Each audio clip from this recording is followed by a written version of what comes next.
Library Out Loud with your host, Jane Baker. Jane has 7 years working at the Spokane County Library District as a Communication and Development Director. Library Out Loud is about any and all things that are happening at the Library District. Library Out Loud is brought to you in part by STCU and SCLD.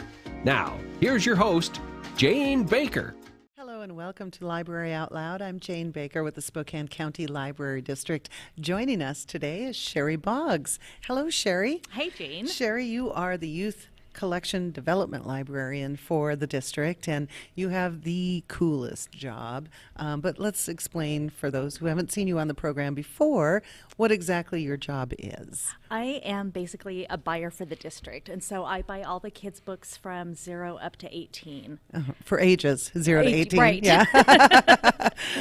So that's great. You get to go through all the kids' books, and yeah, I love walking into your office. There's always stacks and stacks of kids' books around. You can pick up anything and just... Book explosion. Yes, an explosion. That's right. It's great. So, kids' books. Now, I haven't had a kid in the house for a long time. You know, I haven't. My child's an adult now, so I don't get to read as many kids' books.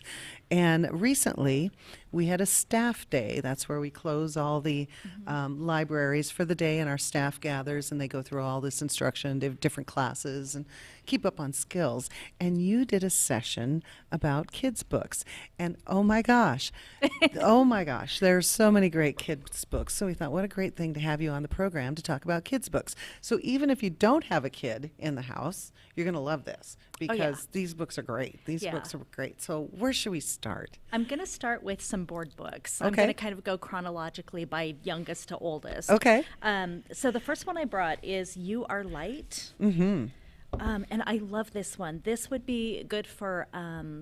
you could use it with babies, toddlers, even preschoolers, which is rare for a board book. Like sometimes those are a lot more limited in age group. Okay. But what this is it talks about light and what it does. And it's got this really kind of poetic text.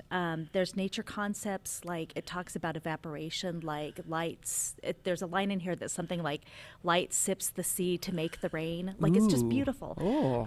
And so... For older kids, when we're talking about STEM, like science, technology, math, this is a great way to kind of introduce some nature concepts. But aside from that, like it's great for younger kids because I don't know if you can see these little light discs, but when you shine light through it, it's just this beautiful, like you can fascinate a baby for hours with this. Yes, thing. or an adult. Yeah, exactly. I know. And when you look through it, like you can kind of predict when you turn the pages, you know, what colors, if you add these colors, what colors will these become? Oh, very cool. And so for toddlers, like it's a great size. They can get their fingers in there. As you can see, like it's just really simple text and illustration. And for younger kids, kind of the less complicated, the better. So I just love this book. I want to get my hands on it. Now, you call it a board book, and I don't... and we call it that because it's board pages. Like it's a sturdy material, and it's very cool. Are you guys catching this on camera there? Because this one's really neat. And just the one line here, it sips the sea to make the rain. Oh, how awesome is that? Yeah. Yeah. So this is, I consider all ages. Yeah, seriously. Great book. So what a great way to start. Yeah. You are light. Yeah, very wonderful. Nice. Okay. So the other one that I brought, and the reason I've got this picture on a folder, a lot of the books I wanted to talk about are checked out. Which is a good thing. Yes. So I had to make these kind of little fake book covers so you can see them. But Yoga Baby, this is another one that's great for toddlers. What I like about this one is it takes yoga positions and kind of babyfies them. So like there's Cobra Baby and Downward Baby. And so you see these toddlers like doing all these like little moves, like bending over, and like Downward Baby, I think they use like an actual golden retriever for the baby to kind of bend over. Oh, very toddlers cool. and babies love pictures of other toddlers and babies, and so it's really fun for them. And then what I like about this book is there's just lots of movement. Like it's a book you can actually do with small children. Oh, fun. Yeah. Fun. And that one's by Amy Hovey? Amy Hovey, yeah. Okay. So if you want to get online and put it on hold, Yes. Yoga Baby by Amy Hovey. Oh, that looks fun. Yeah, I don't think the list is too long on that one. Great. Okay, so I'm moving to picture books now. Okay. Okay. All right. And so these are probably good for ages 4, 5, 6, maybe 7. Okay. And the first one I want to talk about is Who Wet My Pants? I love this book. Love the title. Okay, so Reuben is the bear on the cover here. Okay. And he shows up at camp with a box of donuts, and his friends aren't noticing the donuts because what they're noticing is it appears that Reuben has wet his pants. Oh, no. And so he cannot cop to wetting his pants. He accuses his friends of doing it. And so one by one, he singles out his friends and, maybe you wet my pants. I think maybe you wet my pants. And at the top here, it says it's not the crime, it's the cover up. So it's this really funny book about accountability and laying blame. And like his friends are great because they each tell him like, it's no big deal. Mm-hmm. I've done that before. Mm-hmm. Like, just whatever, Reuben, like drop it. And like, he just can't do it. And so what I like about this book, like it's really funny for adults. There's lots of adult humor in it. You bet. And then it's also kind of a lesson about, not making a big deal of things that, are common childhood experiences that happen, to the best of us. All Sure. of us have had that experience. Sure. And then just, accountability. So super funny. Who Wet My Pants? Who Wet Love My it. Pants? That's great. Not surprised it's checked out. Yeah, Yes. no, it's a great one. I couldn't wait for this to come in. Oh, great. The next one I want to talk about, this just came in, like it's new to our shelves, like Brand it hasn't even new. been processed. But this is It's Not All Rainbows, and it's about Kevin the unicorn. He's not having the most sparkly day, even though he's got motivational messages all around him, and it's his job to be sunny and bright. Oh, and Kevin. I know, and his Yeah. day just gets worse. Oh, no. He goes to the glitter juice stand, and there's this huge line. And by the time he gets there, they're sold out, so they give him like a free clam juice. And like his day just goes downhill from there. He went for glitter and got clam, huh? Got clam. Okay. But because he's a unicorn, he's supposed to make the best of it. But the day just like every bad thing that could happen happens. And finally, like he just can't take it anymore. And he's like, I am not having a good day. And like all of a sudden, all the other unicorns are kind of like, you know what? I'm not having a great day. Oh, no. And so it's a great book about, kind of social emotional concepts of like, it's great to have a positive attitude, but sometimes you just have a bad day. And it's kind of freeing to admit that. Yeah. And all of a sudden their day is better because they've shared that with each other. That, And like, you're sure that's a kid's book, right? right. No. This is one that works on several levels. I hear you. Oh, no, that's great. Okay, Yeah, Kevin the it's Unicorn. Kevin the Unicorn. And That's it's super not fun. all rainbows. And this one is brand new. It doesn't even have our stickers on it yet. Yeah. Yeah. It just got unboxed yesterday. Oh, very exciting. Very exciting. Okay. Yeah, it's got little donut end papers. I want to set this one aside to read later in Yeah, I case, know. in case a bad day happens. Okay. I feel like maybe we should each have a staff copy of that one. That's great. This one, I've got a couple that are kind of timely, and this one I love. It's called The Shortest Day. It's another one that just got unboxed yesterday, Oh, and yeah. it's a great one for the winter solstice. Oh, nice. And so it talks about, it's a poem by Susan Cooper, who's a children's author that's been around forever. Okay. And the illustrator's Carson Ellis, who's done, she did a book called Home. She did a book called Do Is Tack. She's just a fabulous illustrator, lives in Portland. She's also in the band The Decemberists. Really? So, Interesting. Yeah, she's like a triple threat. Amazing. a triple threat. Yeah. But it talks about like how throughout time, humans have always approached the winter solstice with fear because it seemed like the year was dying and it's the shortest day. And it's a great Yuletide book because it talks about how, I've got pages marked Okay. here. Wow, the illustrations. Aren't they beautiful? Awesome. And about how humans have always created celebrations that seem to bring the light back. Oh. And so it talks about things like kind of the pagan traditions of Christmas, like lighting trees and having big bonfires. And at the end of the book, it's all about like warmth and hope and being around the people you love. Oh. It's so lovely. Oh, that's awesome. Yeah, what a great story. Yeah. Very good. Yeah. And it came in just in time. I know. As This that is another winter one. solstice is creeping up on us quite quickly. Yeah. Very nice. Very nice. And It's this one, are gorgeous. you sure this is for kids too? Yeah, that's another This one might I be feel a like I good- need to have my own copy. Yeah, yeah. And this one's called The Shortest Day. It's a good one for your winter sads. And it looks like a Newbery Medal winner. So, and The Caldecott Honor winner. Yeah. Wow. Good one. Yeah, Yes. very good. Okay, and just in at the library, doesn't have our stickers on it yet, but yeah, but you can place holds. you It's bet. already in our catalog. Sweet. Yeah. The shortest day. This one's nice. I'm setting this so- aside with Kevin the Unicorn here. Yeah. And the Who Wet My Pants. Yeah. We need to have several copies of those I know. for some of the adults as well. Great books, great lessons. And what fun. And you have more, right? I have more. Do we have time? Well, Okay. I think we do have to take a quick break. All right. Are we close to that time? We are. So we're going to take a quick break, and we're going to come back and talk with Sheri Boggs about more of these wonderful books that are for kids and they're adults. We'll be right back on Library Out Loud. Welcome to Tom Sawyer Country Coffee. Tom Sawyer Country Coffee only roasts the finest organic coffee for our signature blends. Enjoy a cup at our coffee shop and local businesses and organizations across the region. I'm Tom Sawyer, and we choose the Pacific Northwest. What? You haven't been to the library lately? Stop in today and see that the library is more than books. Spokane County Library District facilities feature on-site technology, including Wi-Fi, computers, and printers, as well as free use of meeting rooms. The Library District offers events and programs for all ages, from story times to career development and employer classes to Social Security workshops. Our staff is well trained and happy to help. Find out more about your library at scld.org. I'm Jade Becker, and I'm a senior at Chewilla High School. I'm at STCU's Money Live event. In this scenario that we played today, I was a realtor. My spouse was a city worker. We had an 11-month-old child, and there was a lot of spending for that child, like diapers and formula, and had to buy toys and clothing. I'm very glad that I had this experience. It was super helpful. You need this to get far and ahead in life. I'm Jade Becker, and STCU is here for good.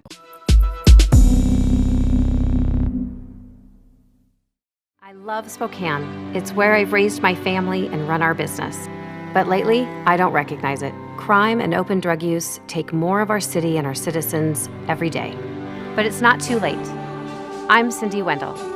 I'm running for Spokane City Council President because it's time to set aside political agendas and start putting people first. Join me on November 5th. Together, we can fix the problems we face instead of ignoring them. I'm Cindy Wendell, and I approve this message. Spokane Realtors are dedicated to helping you find the right place to live. We're more than 2,000 strong, small business men and women guiding you through this most important purchase. We're also your neighbors, giving back thousands in volunteer hours to make our community a better place. We believe owning a home helps you live longer, with stronger families and better neighborhoods. That's who we are, ready to help you find your way home. Call one today. Welcome back to Library Out Loud. Jane Baker with Spokane County Library District and Sheri Boggs with me today. And if you missed it at the beginning, Sheri's our youth collection development librarian, meaning she chooses and purchases all the books for ages 0 through 18 for the library district. So she has a very cool job. And we were just looking at this book called The Shortest Day. And during the break, we were saying, you know, you said you didn't have children, and I no longer have little kids. Right. But to have some of these books just as art pieces, as Yeah. great coffee table books. Exactly. This one would be great. So would Kevin the Unicorn. These are great books, and they have great stories and moral lessons and The sophistication of the art, too, like they're just gorgeous to look through. Yes, I was going through this one, and this one is an award winner as well. But the artwork is just beautiful, and I'm not getting it all open the right way. Yeah. But yeah, some of the Got it. artwork was just fabulous, and I could see this as a coffee table book. And Yeah. and who cares if you don't have kids in the house? Oh, gosh. You know, these are some great things. So beautiful stuff. Beautiful stuff. Yeah, so great. I really love that one. I do too. What else do you have? Okay, I well, can't wait. This is great. This is Dr. Seuss's Horse Museum. Oh. Okay, so Dr. Seuss passed away maybe 10 years ago, and this is a recent release, and I'm always a little leery when a publisher says, you know, oh, we found this manuscript in his papers. sometimes it has the feeling of, like did they hire a ghostwriter or something? But this actually, Dr. Seuss's widow did find part of this manuscript in his papers. Really? After his death, and she called his editor and was like, I think we've got a book here. And so they took a look at it. They found some other things. They hired a writer to kind of fill in some of the stuff that hadn't been completely sketched out. But this is a book, it's called Dr. Seuss's Horse Museum, but it's actually a book about art. And it talks about how different artists all look at the same object, which is a horse. And some see a shape, some artists see color, some artists see line. And so it's a great introduction to art history because you see all these great pieces. Like there's Picasso, there's Velázquez, Monet, not Monet, Deborah Butterfield, who did those horse sculptures with driftwood. Okay. So it's a great introduction to art for kids. And just looking at how many different ways you can see the same object. Oh, that's a great lesson. I don't have any marked, but like you can see some of these. Oh, nice. Just the, the wow. powerful composition of that. Yes. And just, in the middle of Dr. Seuss art. Yeah. Very good. Well, You how know, exciting to get a new Dr. Seuss book. I know. Yeah. Yeah. And this Yeah. one has a lot of substance. Yes, it seems like quite a bit more than some of the Yeah. other Dr. Seuss books. But yeah, very nice. And, art is a tough thing, even Yeah. for adults. It's like, what am I looking at? Am I supposed to know. like this? What is it? You can always appreciate it, but, I know a lot of adults, myself included, who feel a little unsure with art. This kind of stuff to introduce to kids at a young age is great. Yeah. That kind of appreciation, especially with Dr. Seuss. I know. Does it all rhyme like Dr. Seuss usually does? Or That's a good question. I can't remember. Nope. Nope. It does not. Okay. Well, that's all right. That's all right. It doesn't have to rhyme, but what a great thing. Now, that's Yeah. called Dr. Seuss's Horse Museum. And while it has horses in it, it's more about art. Yes. Yeah, that's great. Great. It's nice. Do you know if there's other new Dr. Seuss around the corner? Or I don't. just happened to be this one? Yeah. Okay. Yeah, there's a whole series of Cat in the Hat nonfiction books that are inspired by Dr. Seuss, but they're definitely written by a different writer. Her name is Tish Rabe, and she's kind of done a ton of Dr. Seuss. This is like the first thing that really seems, like something that he wasn't able to finish. That's come out in a long time, and I don't know of any others. Oh, That'd be great, interesting. though. Yeah. Yeah, very interesting. Oh, you know so much about this stuff. Oh, gosh. Yeah, yeah. I've been doing it my whole life. Yes, you have. What else do you have? Well, I wanted to move to some older kids stuff. Okay. And this, I'm jumping up to kind of the young adult teen category. Okay. But this is such a seasonal book, I wanted to make sure I talked about it. So this is called Pumpkinheads. And it's so great. It's about this teenage boy and girl, and it's their last night of working together at the pumpkin patch, where they've worked together like their entire teen years. And the boy, he's called Josie in the book. His name is Josiah. Okay. He's got a crush on this girl that works in the fudge shack at the pumpkin patch. They work in the succotash hut, and his friend over here, her name's Deja, and she's like, I don't want you to live an unlived life. And so she sets out to kind of set him up with this girl. Like, he's really shy. He doesn't want to approach her. He doesn't want to ask her out on a date. And she's like, I'm going to help you. So the entire course of the book, they're going around this pumpkin patch, like trying to figure out where the girl is. And she's trying to like talk him up. And it turns out like he likes a different girl, which is actually her. So it's kind of this really sweet romantic thing. And it's just got that wonderful kind of feeling of fall and just how fun that is, and like the melancholy of like the last time you know you're going to be working with somebody. And it's by Rainbow Rowell, who's done a lot of great teen books. She did Eleanor and Park, which was wonderful. It came out a couple years ago. And then Faith Erin Hicks is doing a lot of graphic novels, and she's fantastic. This pairing is great. Oh, that looks fun. It's really fun. Yeah, very timely. Yeah, and this is like a young adult you can feel safe giving to younger kids. Okay. Like sometimes that's a concern with parents. Like they'll have, like maybe a 10 or 11-year-old that's reading at more of a teen level, but they maybe don't want them to have teen content. Subject matter. Exactly. Type thing, and this is pretty safe and innocent and that's great. just really fun. So do you read all the books before you choose them? I mean, I don't know how you could, but I had to ask. Yeah. What I just read a lot of reviews. Okay. And the supplier that the district uses kind of has a review aggregator. And so I can kind of look down and see what, the New York Times Book Review thought or what Kirkus or School Library Journal thought. And this one had tons of starred reviews, which is always a good sign. Yeah, yes. Yeah. So are there certain themes or is there anything in particular you're looking for, or do you A just good approach story. it, just a good story? Yeah, and there's other things like I want to make sure we have diversity in our collection. Not just racial diversity, but like diversity of life experiences, the characters from a variety of socioeconomic backgrounds, different abilities. So I'm always kind of looking at that. I'm looking for what holes we might have in the collection, like what somebody might be coming in and looking for. But most of all, I'm looking for an engaging story. Like we always talk about being a popular materials library, so I'm always looking at like what kids are going to be coming in for and wanting.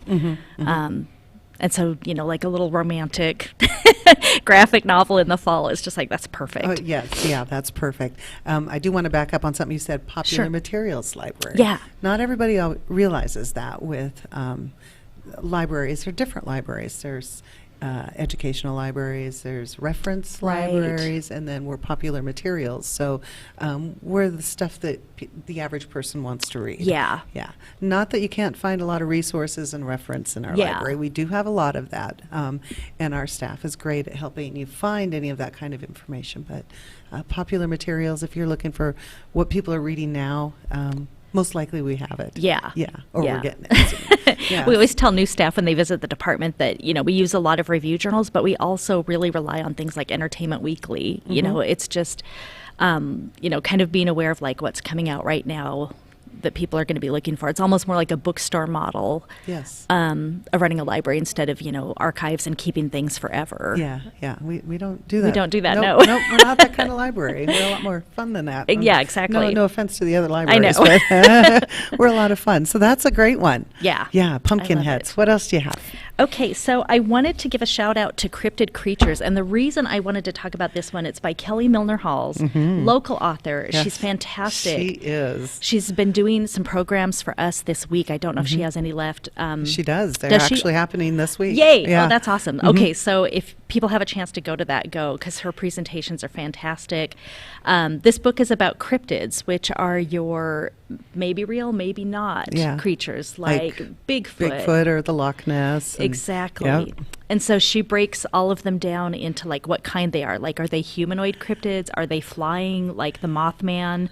Water monsters, lizards, kind of more ape-like ones. And then what's really fun is she treats it like a field guide, kind of, like this is where you would find them in nature. And then she kind of lists them by location. And so I think that's really fun for kids in the Pacific Northwest to see which ones we have around here. Yeah. And she doesn't just limit it to the United States. Like, there's where they appear in the world. So it's super fun. I love this one. She's awesome, and her stuff is so cool. Yeah. Yeah, a lot of fun. But yeah, those programs are happening this week. Check them out, scld.org, if you're looking for any of them. Yeah. Yeah, what a lot of fun. I'm glad you brought that one. Yeah, no, it's a good one. I'm That would be a taking great them gift for kids that are kind of, Ooh, yes. 8, Look at 9, some of this 10. artwork. Oh, I'm not sure if you can see it, but the artwork is fabulous in this as well. Just drawings. And that one comes from the children's line of Sasquatch Press, which is located in Seattle. So it's really a Northwest effort. Very much a Northwest regional type thing. Yeah. Thank you for bringing that Oh, one. you bet. Yeah, I love it. She's great. Okay. What else you got? Okay. I know you have more. I just can't wait to see. I'm like, can I get through them all? Okay, so this one's really fun. This is The Crossover, and it's by Kwame Alexander. And this is the graphic novel adaptation of the print, the novel that came out maybe 5 years ago. It was a Newbery Award winner. Okay. And the book was so popular that they decided to do a graphic novel adaptation about it. So this is a book about two twin boys.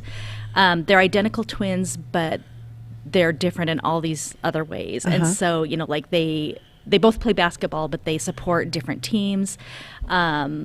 the way they wear their hair is different. It's just, let me show you some of the illustrations. Like, it's just beautifully done. And the original book, the crossover, was written in free verse. It's poetry. And so that works really well in a graphic novel because you can take some of the lines and just pop them in kind of with the art. And it's just a great family story. Like, their dad is a retired basketball star, and he's in kind of declining health. And so it's kind of this family story about, like, how they deal with, you know, kind of the decline of their dad while they're entering puberty. They both end up liking the same girl, so that becomes complicated. Wow. So this is a great one for kind of, I would say, like, maybe like 11 to 14 is the age group for this one. It sounds like a very engaging book. It's really good. I want to know what happens as well. Yeah. Graphic novel, adaptation of the Newbery Medal winner. So a lot of award-winning books here. Yeah. This one looks great. It's really good. Yeah. And graphic novels, they're very popular, and they're reading. It counts as reading. Yes. Yeah, and, it definitely and I does. suggest everybody get online and put these on hold right away because Yeah. I'll be checking some of them out as well. Oh, this looks great. Yeah, The crossover. it's wonderful. Okay. I love this one just because Hoop Fest is so big here. And this is like a great one for graphic novels in general are great for reluctant readers. But I think this one in particular with the sports emphasis and the fact that, you know, like it's two twin boys, I think that's really like engaging. Sometimes, you know, by the teens, boys are kind of falling off the reading a little bit. And I think this is a great way to keep them engaged is books like this. Yes, yes. You know, that feel reflective of their lives. Yes, excellent. Excellent choice for the library and for kids to read. That's Yeah. great. Good. Okay. Do we have time for more? Do we have time for one more? We're getting a yes. So Thumbs up. Okay. Okay. Well, this is yet another graphic novel. This one is called Guts, and this is for younger, probably 9, 10, 11, 12. It's by Raina Telgemeier, who, like, she's just a graphic novel powerhouse. This is, I think, her 5th book, and all of them have ended up being, like, huge bestsellers. At the library, we can hardly keep her stuff in stock. Wow. We have that Books to Go program where we have multiple copies of really popular stuff, and whenever she has a new book, I make it a Books to Go, and they're just gone. She's got a huge holds list. She's wonderful. That's great. But this one's kind of autobiographical. The main character's name is Raina, like her name, and it's called Guts because it's about when she and her mother get the stomach flu, and her mother recovers, but she doesn't. Like, she kind of has recurring tummy troubles, and it turns out it's related to anxiety. And she's got all these worries, you know, like when you make that transition from elementary school to middle school, that can be a rough one. Like, your friendships change. You start worrying about, like, all the things in the world. You know, realize, like, the world is a much bigger place. Yes. And how do you navigate that? And so this is kind of the story of, you know, the year that she realizes that her, you know, stomach issues are related to, you know, anxiety, and kind of like how you navigate those on your way to becoming an adult. So she does it in a really light way. Like, I feel like the graphic novel format of this makes it approachable and not too serious. Like, it still feels relatable and kind of fun, which I think is hard to do sometimes with a heavy topic like this. But she's great. Lets kids know everybody goes through this. Yeah. Yeah. Exactly. I think that was the hardest part about going through that as a kid is you think you're the only one. Yeah. Yeah. Yeah, that's great. So many And this is a pressures. graphic novel as well? Yeah. Cool. Yeah. Let's open it up and see. Okay. All right. Let's see. Oh, color. Yeah. Wow. Great. Her mom in this is great. Like, she's super reassuring, and, you know, she takes her to a couple different therapists, and, you know, the kids at school are kind of like, why are you going to therapy? And the mom is just like, people do that to understand themselves better. And like, again, I just feel like it's super reassuring for kids. Yeah. That looks like another one we'll have to get on hold right away. I love it so much. And you mentioned Books to Go, and what that is explain that again real quick. Okay, so Books to Go, we do it for both adult books and children's books. We haven't started doing it for teen books yet, but we're looking at that at some point. Okay. But what it is, it's, again, sort of like the bookstore model of having multiple copies of high interest stuff when they come out.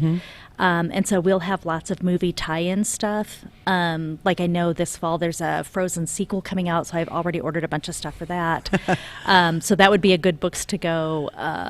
the last Star Wars movie is coming out, so we've Sure. got stuff for that. Sure. So it's kind of that idea of having what people want when they want it, and not, especially with kids, it's really hard for kids to have to wait for a really long time on a hold list for Yeah. the thing that all their friends are reading and they want to be reading. And so it's kind of a way to have multiple copies of stuff that, you can't place a hold on it. So, it's kind of, you show up at the library and it's there, you're lucky, you get to take it home. And You don't that's have it. to wait Yep. forever. Yeah. That's the key. You can't put them on hold. Yeah. But often they're the hot titles you're looking for. Yeah. And you just walk into the library and there There they it is. are. Yeah. So it's to go. a fun way to discover new stuff, Yeah. too. Yeah, it's kind of a secret. Not everybody knows about that. So Yeah. I wanted to make sure and talk about that. Sheri, thank you. Thank you so much Oh, for you're so coming and welcome. bringing this selection of books. And you bet we're going to have you on again with more of these great stories. And thank you for the work that you do. Oh, thanks. That's great. Thanks for having me. All right. And for Library Out Loud, we'll see you next time. Thanks for being here. Thanks for watching. Library Out Loud is produced in Spokane, Washington by SpokaneTalksMedia.com, which is solely responsible for its content. Library Out Loud is sponsored by our friends at the Spokane County Library District and STCU. Ask Jane a question, recommend a guest, or hear this program again on Facebook, YouTube, Twitter, Apple Podcasts, Spotify, or